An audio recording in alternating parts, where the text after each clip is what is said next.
Peut-on réellement annihiler une armée ultramoderne sans détruire un seul char d'assaut? Imaginez une brigade équipée des technologies les plus avancées. Communication cryptée, drones furtifs, système GPS, tablettes tactiques dernier cri. Un organisme de guerre du XXIe siècle, persuadé que sa suprématie numérique le rend intouchable. Mais cette confiance aveugle dans la technologie dissimule une faiblesse mortelle. Lorsque chaque ordre, chaque mouvement, chaque tir dépend du flot d'informations numériques, la moindre coupure peut tout faire basculer. C'est là qu'intervient l'opération Vacuum. Elle ne vise ni les chars, ni l'artillerie, mais l'ensemble des réseaux invisibles, ces nerfs électroniques qui relient chaque soldat à son commandement. Sur ce nouveau champ de bataille, l'essentiel n'est plus d'aligner des blindés, mais de contrôler l'espace électromagnétique. Un adversaire rusé n'a plus besoin de tirer une seule balle. Il peut éteindre la lumière, plonger l'ennemi dans un silence radio total et voir s'évanouir en quelques secondes des milliards investis dans la technologie. Cette dépendance absolue à l'information devient alors le piège ultime. Quand tout repose sur des flux numériques, la moindre interférence, la plus petite faille, peut provoquer l'effondrement. Même le système le plus sophistiqué peut se transformer en cage, et la guerre digitale devient une lutte acharnée pour survivre dans l'ombre électromagnétique. Celui qui croit aveuglément à l'infaillibilité de ces réseaux risque tout, ses troupes, sa réputation, la sécurité de sa nation. Dans la guerre moderne, l'illusion de contrôle peut coûter la victoire, et parfois bien plus. Mais comment une opération comme Vacuum peut-elle renverser l'issue d'un conflit sans tirer un seul coup de feu? Plongeons dans les coulisses d'une guerre invisible, où chaque signal devient une arme. Voici l'armée du futur, une entité tissée de câbles, d'ondes et de données, semblant invulnérable. Imaginez une brigade occidentale entièrement façonnée par la technologie. Chaque soldat, chaque engin, chaque poste de commandement, tous reliés instantanément par une architecture C4ISR. Commandement, contrôle, communication, informatique, renseignement, surveillance et reconnaissance. Leur doctrine, la guerre réseau-centrée où l'information fuse, abolissant les angles morts. L'arsenal électronique paraît sans faille. Communication chiffrée de bout en bout, drones de dernière génération, GPS omniprésent, tablettes tactiques à chaque échelon. Tout vise la supériorité informationnelle. Des satellites aux terminaux portatifs, la barrière technologique semble infranchissable. Les drones survolent la ligne de front et transmettent en quelques battements de cœur les coordonnées précises aux batteries d'artillerie. Les chefs de section consultent la carte numérique, persuadés de tout savoir, à chaque instant. Les canaux tactiques, réputés inviolables, orchestrent la symphonie de données. Cette brigade donne l'illusion d'un organisme parfait. Chaque cellule renforce l'ensemble. Le commandement la présente comme la pointe absolue de la modernité, la promesse d'un front impénétrable, le modèle d'invincibilité du XXIe siècle. Mais sous cette armure numérique, une faille s'insinue. Plus le réseau paraît solide, plus on néglige les plans de secours, les méthodes classiques qui permettaient autrefois de combattre dans le brouillard ou le silence radio. La technologie omniprésente endort la vigilance. Tout repose alors sur une croyance, que personne ne saura jamais percer le cryptage, brouiller les signaux, ou briser la chaîne numérique reliant chaque acteur à l'ensemble. On se croit à l'abri, muré dans une citadelle d'ondes et d'algorithmes, certain qu'aucune menace ne pourra jamais franchir la porte. Pourtant, plus un système se complexifie, plus il devient fragile. Ce qui semble invincible n'est souvent qu'une illusion, nourrie par le confort et la confiance aveugle dans le progrès. Mais si un adversaire contrôle l'espace électromagnétique, toute cette puissance se transforme en faiblesse. C'est ici que Vacuum prend tout son sens. L'ennemi prépare une attaque invisible, non contre des chars, mais contre les octets. Alors que la brigade occidentale perfectionne sa coordination numérique, une menace spectrale s'infiltre dans le spectre. Ici, ce ne sont pas les blindés qui sont visés, mais la colonne vertébrale digitale de toute une armée. Derrière des écrans obscurs, les spécialistes russes du renseignement électromagnétique agissent sans bruit. Leur mission est simple, tout entendre, tout analyser, jusqu'à cartographier la moindre parcelle du système adverse. Armés d'une patience d'acier, ils auscultent l'éther jour et nuit, repérant chaque signal, chaque flux, chaque fréquence. Peu à peu, ils assemblent un puzzle invisible. Qui transmet? Quand? Où? Et surtout, comment? Leur méthode. Identifier la signature de chaque canal, du plus modeste talkie-walkie tactique jusqu'aux liaisons satellitaires sophistiquées. Une bibliothèque clandestine de signaux ennemis prend forme, révélant la structure de la brigade et ses nœuds vitaux. Même les flux chiffrés trahissent leur activité par leur rythme, leur durée, leur récurrence. Et c'est là que la faille humaine apparaît. Derrière la technologie dernier cri, la routine s'installe. Mêmes horaires, mêmes zones d'activité, mêmes relais sollicités encore et encore. L'illusion de sécurité offerte par le cryptage nourrit une confiance dangereuse. Convaincus d'être à l'abri, certains opérateurs négligent les règles basiques de discrétion radio. Autant de signaux faibles qui, cumulés, dessinent une carte précise pour qui s'est écouté. Chaque message, chaque requête GPS, chaque coordination d'artillerie laisse une empreinte. Les Russes observent, compilent, attendent. Ils ne cherchent pas l'affrontement direct, mais la neutralisation totale. Leur objectif? Identifier les nœuds critiques, ces points où le système tout entier peut s'effondrer si la connexion est rompue. La complexité même du réseau devient sa faiblesse. Plus il y a d'interconnexions, plus le risque d'un effet domino augmente. Les Russes planifient avec minutie. En frappant quelques centres névralgiques, ils peuvent plonger la brigade dans le noir numérique. Il ne s'agit pas de saboter physiquement, mais d'effacer, d'isoler, de créer une bulle de silence. Miser sur le digital, c'est confier son destin à un unique interrupteur. Un seul geste, et tout s'arrête. Satellite, radio, tablette, drone.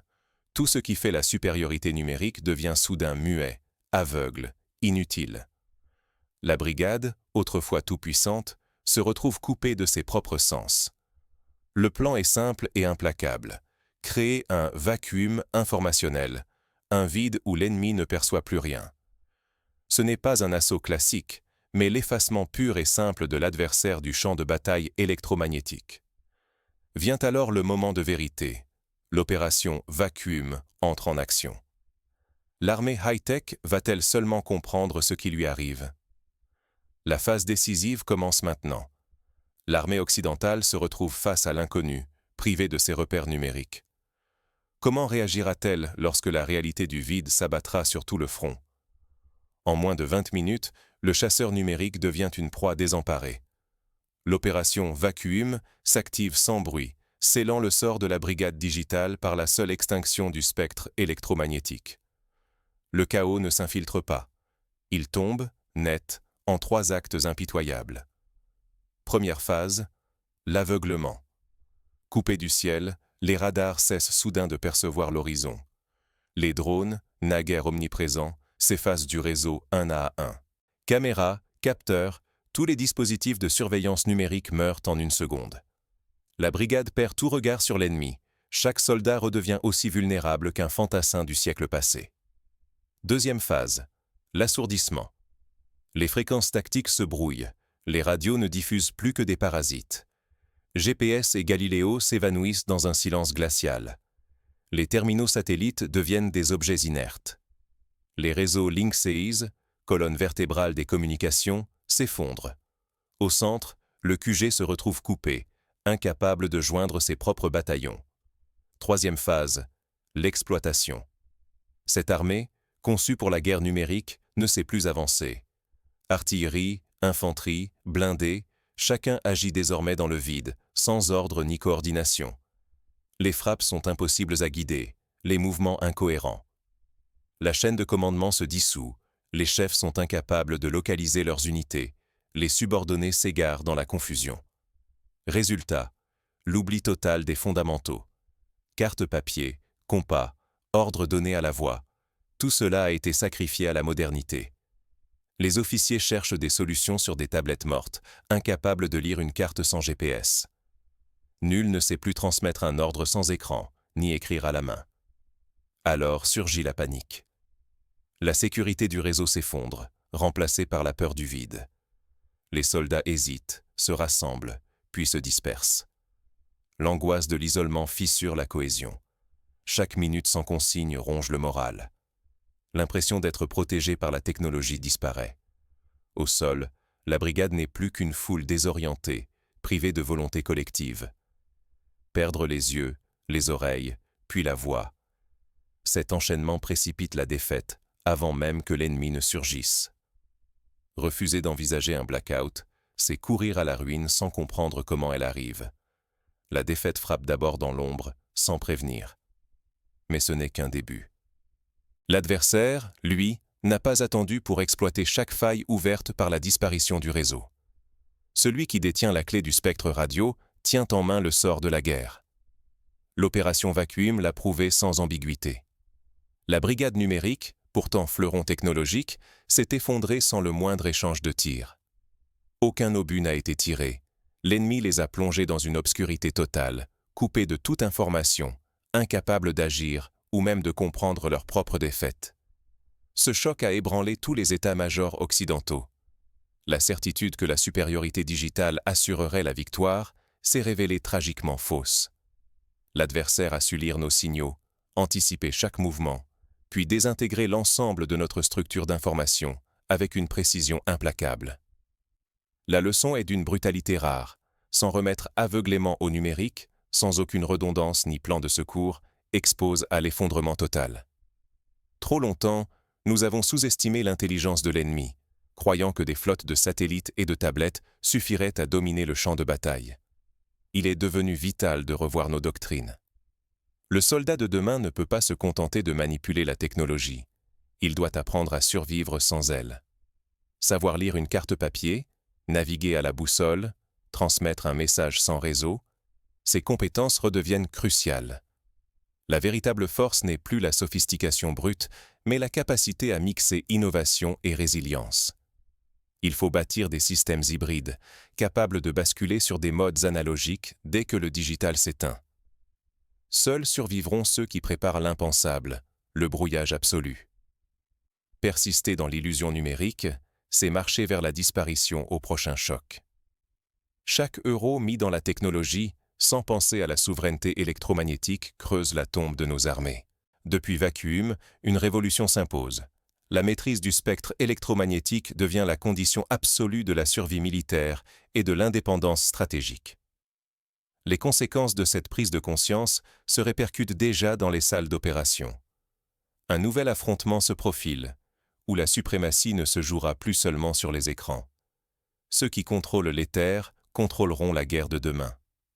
L'opération Vacuum l'a prouvé. La victoire ne revient plus à celui qui possède les outils les plus sophistiqués, mais à celui qui sait les rendre muets, aveugles, impuissants.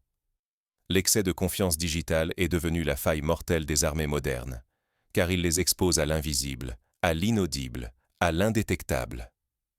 Dans ce nouvel univers, le champ de bataille déborde la terre, la mer et le ciel. Il s'étend partout où circulent les ondes, où chaque signal, chaque donnée, chaque impulsion peut être captée, détournée ou retournée contre son émetteur. Croire que des boucliers électroniques suffisent à garantir l'invulnérabilité, c'est ignorer la nature réelle du conflit contemporain. La supériorité ne se mesure plus en puissance de feu ou en nombre. Elle réside dans la capacité à lire, manipuler et parfois éteindre le spectre électromagnétique. À quoi sert une brigade équipée de satellites, de réseaux cryptés et de drones ultra connectés, si un adversaire maître du brouillage peut la plonger, en une fraction de seconde, dans un silence absolu? Plus de communication, plus de coordination, plus d'initiative possible. L'anéantissement d'une brigade occidentale sans un seul tir doit servir d'avertissement. Elle pensait pouvoir tout voir, tout savoir, tout contrôler à distance. Mais face à un ennemi invisible, qui a supprimé non pas les soldats mais les liens qui les reliaient, l'illusion de toute puissance s'est effondrée. Il aura suffi d'une supériorité totale sur les terres pour neutraliser des milliards d'investissements et transformer une force d'élite en proie désorientée. Ne vous laissez pas aveugler par la technologie. Toute stratégie qui néglige la guerre électromagnétique court à la défaite silencieuse, celle qui frappe sans bruit, où l'on ne réalise que trop tard que la guerre est déjà perdue. survivre demain exigera de savoir détecter l'invisible et de redouter ce que l'on n'entend pas. L'avenir appartiendra à ceux qui sauront s'adapter, imaginer, anticiper dans un monde où l'éther devient le véritable champ de bataille. Ce n'est pas en multipliant les écrans, les codes ou les satellites que l'on gardera l'avantage, mais en apprenant à survivre dans le silence, à douter de la perfection, à se préparer à tout perdre en une seconde d'obscurité électronique. La vraie innovation militaire ne réside plus dans la course aux gadgets, mais dans la compréhension de nos propres dépendances. Car le plus dangereux des ennemis n'est pas celui qui frappe fort, mais celui qui sait quand et où tout éteindre. Et vous? Saurez-vous reconnaître que demain, la supériorité militaire se décidera d'abord dans l'invisible? Pour bien comprendre la portée de cette menace, il est utile de se replonger dans l'histoire. Durant la Seconde Guerre mondiale, les Alliés ont remporté des victoires décisives grâce à la maîtrise du renseignement et de l'électromagnétique. L'opération Ultra, qui permit de décrypter les messages allemands codés par la machine Enigma, n'a pas seulement offert un avantage tactique, elle a changé le cours du conflit. Sans tirer une seule balle, les Britanniques ont pu anticiper les mouvements ennemis et coordonner des offensives qui ont sauvé des milliers de vies. Mais à l'époque, la technologie était loin d'être omniprésente. Les soldats savaient encore lire des cartes, utiliser des signaux manuels, communiquer par messagers ou pigeons voyageurs. Ils étaient entraînés à survivre sans le moindre apport électronique. Aujourd'hui, la situation s'est inversée. L'analogie serait celle d'une armée dont chaque membre a les yeux bandés et les oreilles bouchées dès qu'un simple interrupteur est actionné à distance. Un autre exemple frappant vient de la guerre de Corée. Les forces américaines, surprises par la capacité des Nord-Coréens à intercepter leurs communications radio non cryptées, ont dû recourir à des codes improvisés, parfois en utilisant des dialectes amérindiens incompris des adversaires. Cette adaptation de fortune a permis d'éviter des désastres, mais elle souligne combien l'absence de plan de secours peut mettre en péril une opération entière. Dans le monde contemporain, les attaques cybernétiques et l'utilisation de la guerre électronique constituent une réalité quotidienne. En 2007, l'Estonie a été paralysée pendant plusieurs semaines par une série d'attaques informatiques massives touchant banques, infrastructures et communications gouvernementales. Bien que non militaire, cet épisode a démontré qu'un pays entier pouvait être plongé dans le chaos par la simple coupure de ses réseaux numériques. Imaginez les conséquences, transposées sur le champ de bataille, pour une armée dont chaque action dépend de la fluidité de ses flux de données. Revenons à l'opération Vacuum. Pour qu'une telle attaque réussisse, l'adversaire doit suivre plusieurs étapes précises. Premièrement, il lui faut cartographier le réseau adverse, identifier toutes les fréquences utilisées, les horaires de communication, la localisation des relais et des centres de commandement. Cette phase de renseignement, souvent menée par des véhicules spécialisés ou des satellites d'écoute, peut durer plusieurs semaines. Ensuite, l'adversaire doit se doter d'outils de brouillage adaptés. Il existe différents types de brouilleurs. Certains saturent l'ensemble d'une bande de fréquences, brouillage large bande, d'autres ciblent un canal précis, brouillage directionnel. Les Russes, par exemple, disposent du système Krasuka, capable de neutraliser les radars et communications adverses dans un rayon de plusieurs dizaines de kilomètres. Les Américains, eux, utilisent les systèmes EA-118 Growler pour escorter leurs avions et protéger leurs troupes. Mais le brouillage n'est qu'une facette de la guerre électromagnétique. Les opérations d'intrusion visent à injecter de fausses informations dans les réseaux ennemis, à semer la confusion. Durant la guerre du Golfe, les forces de la coalition ont mené des campagnes de désinformation en simulant de fausses transmissions radio, désorientant ainsi les forces irakiennes. L'attaque ne se limitait pas à l'extinction des réseaux, elle visait à les retourner contre eux-mêmes. Dans le cas d'une brigade occidentale, plongée dans l'obscurité numérique par une opération Vacuum, la réaction des soldats serait déterminante. Certains, formés aux techniques anciennes, pourraient tenter de rétablir le contact par signaux lumineux, fusées ou messagers à pied.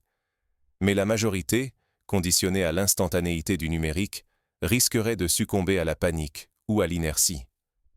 Les exercices modernes d'entraînement, bien que spectaculaires, négligeant souvent cet aspect crucial.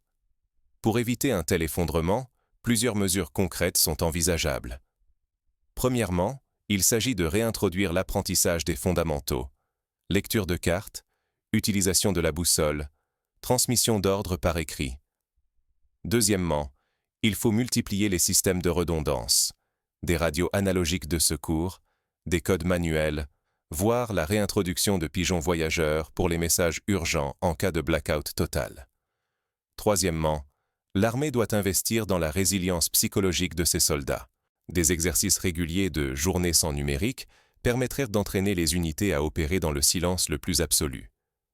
L'exemple israélien est parlant. Lors de chaque manœuvre d'envergure, une phase de l'exercice est dédiée au scénario du grand silence, où aucune communication radio n'est autorisée. Les résultats sont édifiants. Seules les unités ayant conservé les réflexes anciens parviennent à maintenir la cohésion et l'efficacité. Quatrièmement, il convient de développer des protocoles de signaux visuels ou sonores normalisés, permettant la transmission d'ordres simples à distance, même sans électricité. Des drapeaux codés, des miroirs pour le morse lumineux, des cornes de brume ou des sifflets pourraient faire la différence dans un environnement saturé de brouilleur. Enfin, la question de la décentralisation du commandement devient centrale. Plus une armée est capable de fonctionner par petits groupes autonomes, moins elle dépend d'un réseau global unique. L'histoire l'a prouvé lors de la bataille de Stalingrad, où la capacité des petits détachements soviétiques à agir de manière indépendante a permis de résister à l'encerclement et de retourner la situation. Tout cela suppose de repenser la culture militaire. Il ne s'agit pas de rejeter la technologie, mais de l'encadrer d'une méfiance constructive. Chaque avancée numérique doit être contrebalancée par une procédure manuelle, chaque innovation testée en conditions de déni d'accès total. Le concept de « mission commande », cher aux armées anglo-saxonnes, reprend ici tout son sens. Donner l'intention, laisser l'initiative, faire confiance à l'intelligence humaine plutôt qu'au seul algorithme. L'enseignement à retenir de l'opération Vacuum n'est donc pas un appel à la nostalgie, mais une exigence de lucidité. Dans un monde où l'adversaire peut, à tout moment, éteindre la lumière numérique, seuls survivront ceux qui savent marcher dans le noir. La victoire ne reviendra plus à celui qui possède le plus grand arsenal, mais à celui qui sait s'en passer, ne serait-ce que le temps d'une panne, d'une attaque, d'un silence imposé. Dans cette révolution silencieuse, chaque citoyen a aussi un rôle à jouer. Comprendre la vulnérabilité de nos réseaux, exiger la résilience de nos infrastructures, former les jeunes aux fondamentaux de la navigation et de la communication hors ligne. Voilà les nouveaux enjeux de la souveraineté nationale. L'avenir de la guerre, mais aussi de la paix, dépendra de la capacité des sociétés à ne pas devenir esclaves de leurs écrans. Celui qui saura éteindre, puis rallumer la lumière, gardera la main. L'opération Vacuum, bien plus qu'un épisode militaire, est un avertissement adressé à tous ceux qui confient leur destin à l'invisible. Et si demain, c'était votre ville, votre administration, votre armée qui se retrouvait plongée dans le silence? Posez-vous la question. Seriez-vous prêt à survivre, à agir, à communiquer, sans le secours du numérique? Ou bien seriez-vous, comme tant d'autres, paralysé par l'obscurité, victime d'un simple interrupteur? La réponse à cette question décidera peut-être du sort de la prochaine décennie et de bien plus encore.